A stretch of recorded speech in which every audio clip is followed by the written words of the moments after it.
Alors, pourquoi est-ce que c'est si compliqué de trouver l'amour aujourd'hui?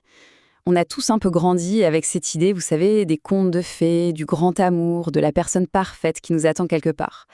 Mais bon, la réalité, la réalité des rencontres aujourd'hui, elle est souvent bien, bien différente. C'est un vrai casse-tête.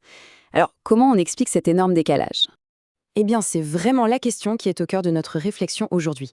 Et pour essayer d'y voir plus clair, on va plonger dans le travail d'une sociologue passionnante, Eva Illouz. Elle a passé sa carrière à décortiquer ce paradoxe. Alors on va explorer ensemble ces idées pour comprendre ce qui se passe. Le problème, en fait, il est résumé juste là. D'un côté, on a l'idéal, l'âme sœur, le destin, quelque chose de magique, de fusionnel. C'est tout notre héritage romantique. Et de l'autre, la réalité d'aujourd'hui. Un monde d'options infinies, de rationalité, de doutes permanents et surtout cette quête de liberté. C'est un peu le grand écart. Comment on fait pour réconcilier ces deux mondes qui semblent s'opposer en tout? Voilà, c'est précisément cette tension-là qu'Eva Illouz décortique. L'amour, par définition, c'est un peu irrationnel, c'est une fusion. Alors la question se pose, est-ce que ce sentiment peut vraiment s'épanouir ou même survivre dans une époque qui ne jure que par la raison et la liberté individuelle? Alors, pour bien saisir ce qui cloche aujourd'hui, il faut faire un petit retour en arrière. Il faut d'abord comprendre d'où vient cet idéal qu'on a en tête.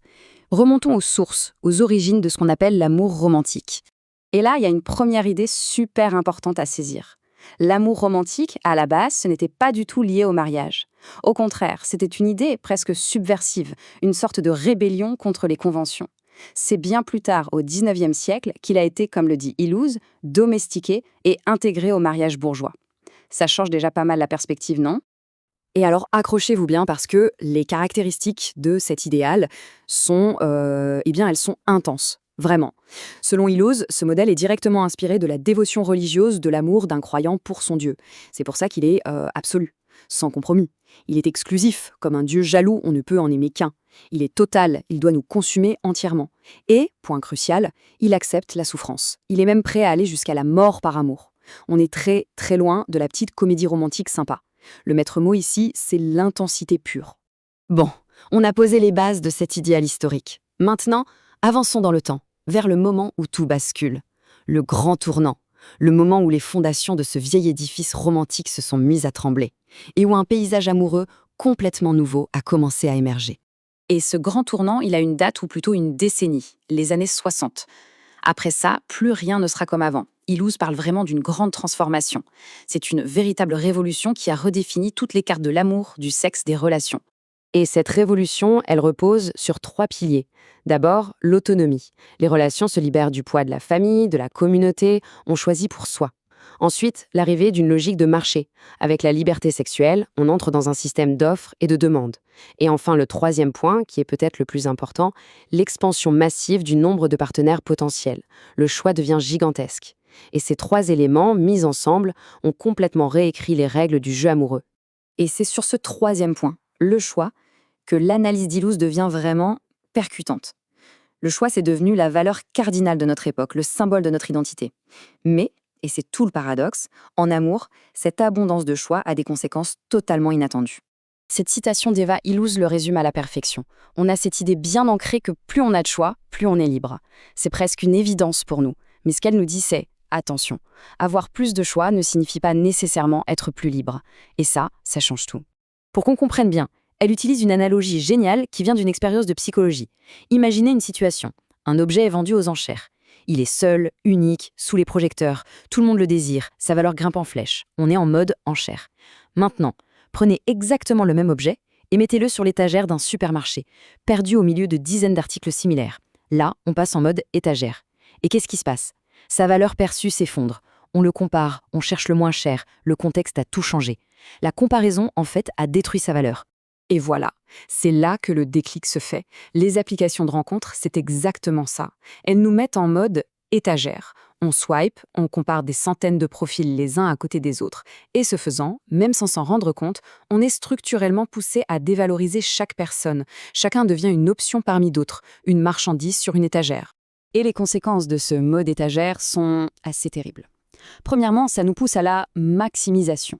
On ne cherche plus une personne suffisamment bien, non, on veut la meilleure option absolue. C'est une quête sans fin et épuisante. Deuxièmement, il y a la surcharge d'informations.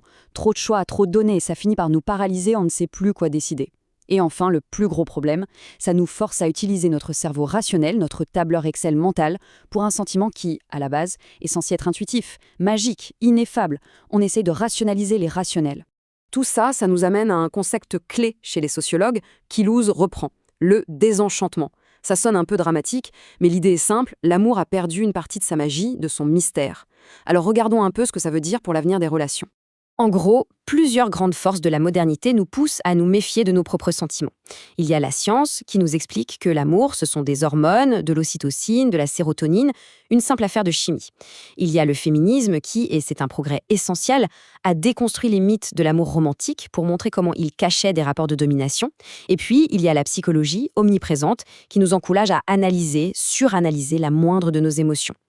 Le résultat de tout ça, c'est qu'il devient de plus en plus difficile de se laisser aller, de simplement croire à la magie. Le dilemme moderne est donc là. Ce n'est pas le bon vieux temps contre le présent horrible, c'est plus subtil. On a le choix entre des règles anciennes, souvent étouffantes et inégalitaires, et une nouvelle forme de liberté qui, elle, est terriblement angoissante. Et pour Illouz, il n'y a pas photo. Malgré l'anxiété, cette liberté reste préférable. Et c'est là qu'arrive sa conclusion, qui est un véritable appel à l'action.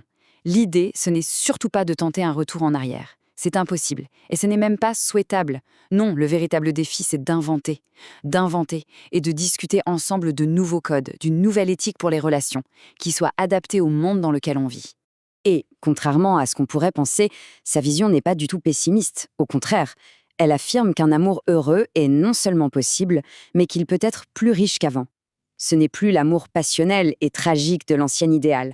C'est un amour qui intègre les progrès moraux qu'on a faits, un amour fondé sur la reconnaissance mutuelle, le respect, sur l'égalité. Finalement, toute cette analyse nous laisse avec une question immense, une question ouverte. Si les anciennes règles sont caduques et qu'on doit en inventer de nouvelles, alors quelles devraient-elles être? Par où on commence? C'est une discussion qu'on doit tous et toutes avoir.